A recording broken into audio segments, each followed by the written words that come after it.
نحمده ونستعينه ونستغفره ونؤمن به ونتوكل عليه ونعوذ بالله من شرور أنفسنا ومن سيئات أعمالنا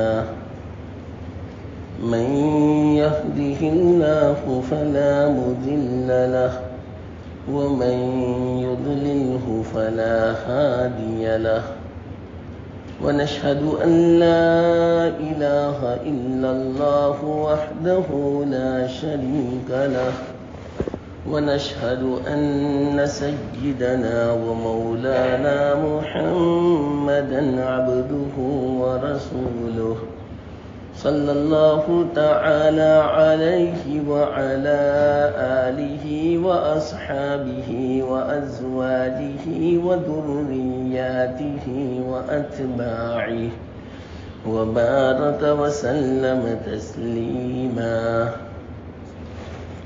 أما بعد فأعوذ بالله من الشيطان الرجيم بسم الله الرحمن الرحيم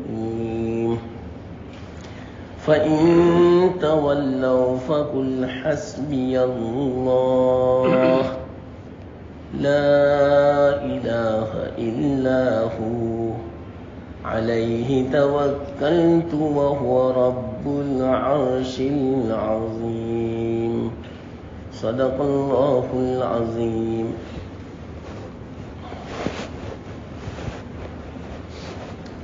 محترم دوستو بزرگوں،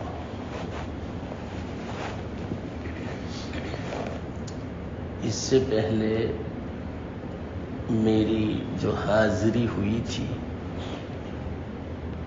3-4 جمعہ پہلے، اس وقت میں نے ابھی جو فتنے چل رہے ہیں 3 قسم کے، اس کے بارے میں مختصر بیان کیا تھا۔ ایسے حالات میں ہمیں کیا کرنا چاہیے، وہ بات نہیں آ سکی۔ آخر میں صرف ایک حدیث کا مفہوم بیان کر دیا تھا کہ ہمیں کیا کرنا بہت ضروری ہے مسلمانوں،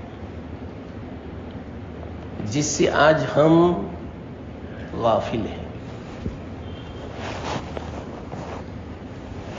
اس چیز سے۔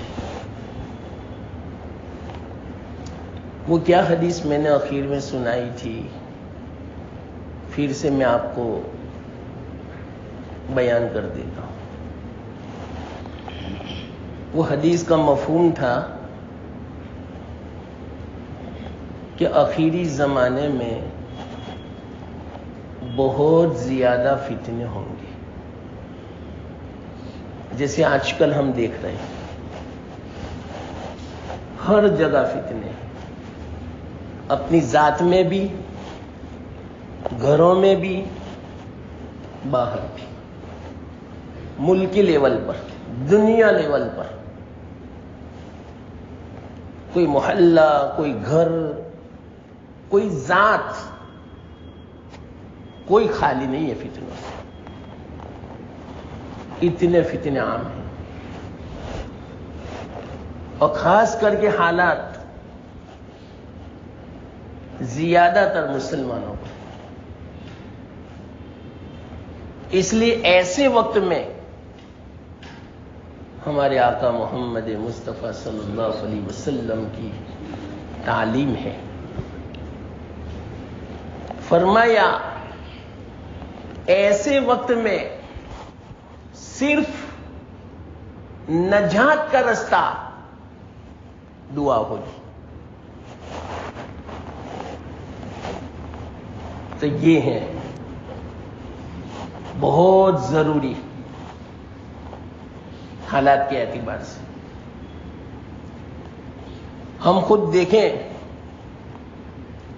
میں کتنی دعا کرتا ہوں، اور دعا بھی کیسی؟ فرمایا جیسے ڈوبنے والا دعا کرتا ہے. ڈوبنے والا اپنے بچاؤ کے لیے جس طرح پکارتا ہے سننے والے کو رحم آ جاوے. ایسی دعا عاجزی کے ساتھ حدیث میں آتا ہے. یہ ہو نہیں سکتا کہ اگر بندہ اللہ کی طرف متوجہ ہو کر دعا کرے، توجہ اللہ کی طرف، ایسا نہیں کہ زبان سے وہ بول رہا ہے لیکن دماغ اور اس کا دل کہیں اور گھوم رہا ہے، اس کو نہیں کہتے. ایسی دعا کی طرف اللہ تعالی توجہ نہیں فرماتے. تو جو بندہ اللہ کی طرف توجہ کر کے دعا کرتا ہے،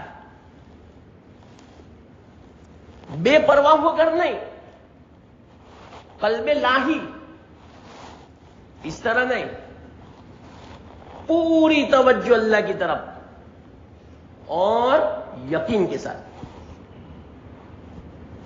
دعا کی قبولیت کا یقین ہو کہ اللہ ضرور میری دعا قبول فرمائے گا. اور تیسری شرط اس کے ساتھ ساتھ ہمارا لقمہ حلال، ہمارا لباس حلال، ہماری زبان ناپاک نہ ہو. تو ہو نہیں سکتا کہ اس کی دعا رد کی جائے. قبول ہے اس کی دعا.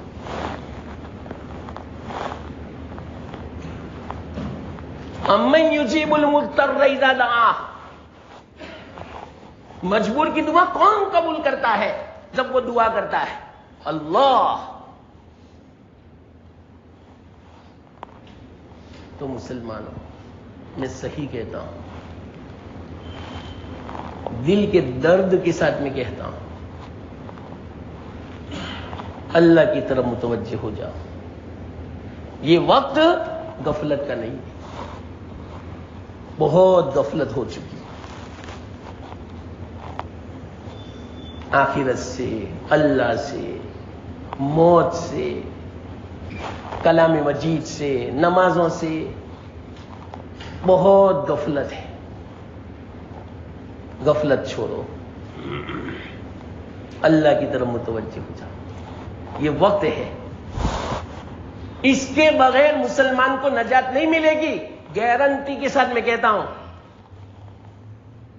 قرآن حدیث کا میں خلاصہ میں آپ کے سامنے بیان کرتا ہوں. حدیث میں ہے یہ بات. اگر اپنے آپ کو بچانا ہے، اپنے ایمان کو بچانا ہے، اپنی اولاد نسل کو بچانی ہے، گھر والوں کو بچانا ہے، اسلام اور مسلمانوں کو بچانا ہے، ایک ہی ہمارے پاس بس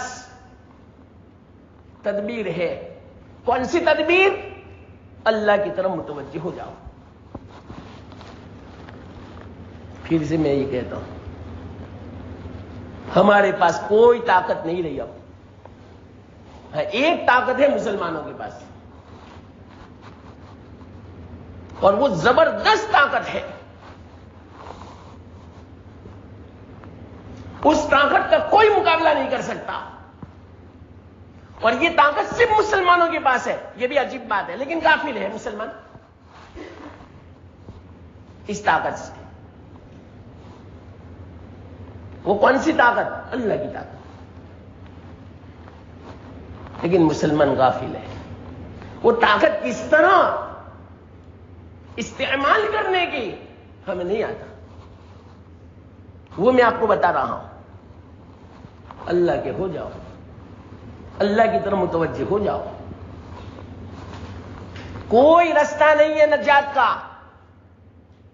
پریشانی سے اگر آپ کو بچنا ہے، نجات پانی ہے، نکلنا ہے، لا ملجا ولا منجا من اللہ الا الیہ، یہ اللہ کی طرف سے ہے سب. تو اس سے نکلنا ہے تو اللہ خود فرما دے اللہ الہی، اللہ ہی کی طرف توجہ کرنی پڑے گی، اللہ ہی کی طرف متوجہ ہونا پڑے گا، غفلت دور کرنی پڑے گی۔ بہت دنیا کے پیچھے وقت لگا لیا، بہت دنیا کے پیچھے قربانیاں دی، پوری زندگی کھپا دی، قربان کر دی دنیا کے پیچھے،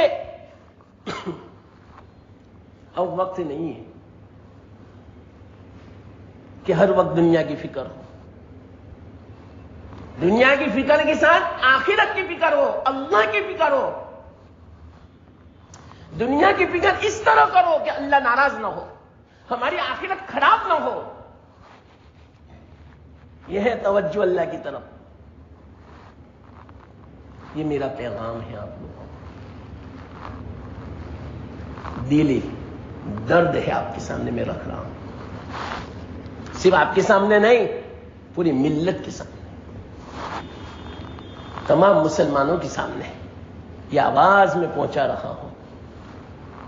اللہ کرے پہنچ جائے، اب غفلت کا وقت نہیں رہا، بہت ہو چکا مسلمان، بہت خمیازہ ہم نے بھگت لیا، غفلت کا وبال ہم نے اٹھا لیا اور اٹھا رہے ہیں، برداشت کر رہے ہیں مسلمان۔ دیکھو ماحول باہر، سب دیکھتے ہیں،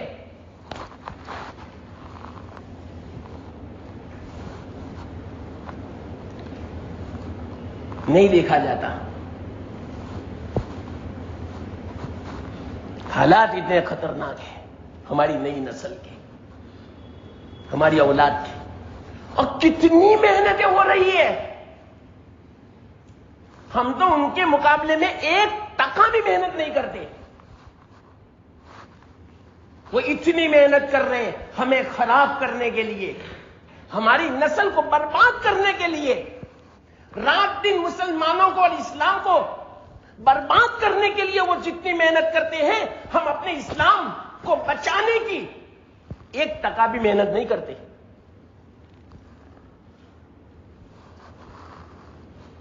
چلو محنت نہیں کرتے، کم سے کم اللہ کی طرف رجوع تو کریں کہ اللہ تو مدد فرما، لیکن یہ بھی ہم سے نہیں ہوتا۔ یہ ہتھیار ہے مسلمان کا، اس سے بڑا کوئی ہتھیار نہیں، دعا، الدعاء سلاح المومن۔ ہمارے پاس دوسرے ہتھیار تو ہے نہیں اور رکھ بھی نہیں سکتے، فوراً پکڑ دھکڑ، اور ان کے لیے سب آزادی، کھلے عام، مسلمان اس طرح کھلے عام لے کر گھومے، ہمت ہو تو وہ تو ہے نہیں ہمارے پاس ہتھیار۔ ایک ہتھیار ہے ہمارے پاس ہر وقت 24 گھنٹہ، وہ بھی نہیں اپناتے، دعا کا۔ کس نے دعا کے لیے وقت نکالا 10 منٹ، جس کو دعا کہتے ہیں؟ جس طرح مجبور آدمی، محتاج آدمی، پریشان آدمی، جس طرح ڈوبنے والا آدمی اپنے بچاؤ کے لیے پکارتا ہے، عاجزی کے ساتھ، خشوع و خضوع کے ساتھ، بدن کے روئے روئے سے، پوری توجہ کے ساتھ، پورے یقین کے ساتھ، چلو بتاؤ کون استعمال کرتا ہے اس ہتھیار کو؟ ارے اپنا کے تو دیکھو، دیکھو اللہ کی مدد کیسی آتی ہے۔ ایک مختصر واقعہ سناؤ۔ بہت حالات تھے خلیفہ مہدی کے زمانے میں۔ خلیفہ مہدی نے خزانے کا دروازہ کھول دیا تھا، لیکن پھر بھی حالات